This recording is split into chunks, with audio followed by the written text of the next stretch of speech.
બનાસકાંઠાના પાલનપુરમાં હાઈવે ઉપર મોતનું ડમ્પર ફરી એકવાર નિર્દોષનો ભોગ લઈ ગયું છે। પાલનપુરના સામઢી રાણાજીવાસ પાસે આજે એક પૂરપાટ ઝડપે આવતા ડમ્પરે બાઇક સવારને એવી ભયાનક ટક્કર મારી કે જોનારાઓના કાળજા કંપી ગયા હતા।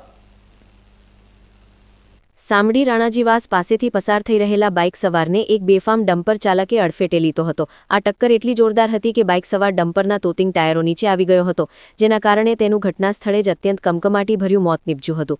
અકસ્માત બાદ બાઇક અને ચાલક બંનેનો કચ્ચરઘાણ નીકળી ગયો હતો। હૃદયદ્રાવક અકસ્માત સર્જીને માનવતા નેવે મૂકી ડમ્પરનો ડ્રાઈવર વાહન મૂકીને ઘટના સ્થળેથી ફરાર થઈ ગયો હતો। અકસ્માતના પગલે આસપાસના લોકોના ટોળેટોળા ઉમટી પડ્યા હતા અને હાઈવે પર ટ્રાફિક જામના દ્રશ્યો સર્જાયા હતા। ઘટનાની જાણ થતાં જ ગઢ પોલીસનો કાફલો સ્થળ પર દોડી આવ્યો હતો અને મૃતદેહને પોસ્ટમોર્ટમ માટે ખસેડી ફરાર ડમ્પર ચાલક સામે ગુનો નોંધી તેને ઝડપી પાડવા ચક્રો ગતિમાન કર્યા છે। હાઈવે પર બેફામ દોડતા ભારે વાહનો હવે સામાન્ય નાગરિકો માટે જીવતા જાગતા યમદૂત સાબિત થઈ રહ્યા છે। તંત્ર દ્વારા આવા બેદરકાર ડ્રાઈવરો સામે કડક કાર્યવાહી કરવામાં આવે અને ટ્રાફિક નિયમોનું પાલન કરાવવામાં આવે તે અત્યંત અનિવાર્ય બન્યું છે, જેથી કરીને અન્ય કોઈ પરિવારનો માળો વિખેરાતો બચે।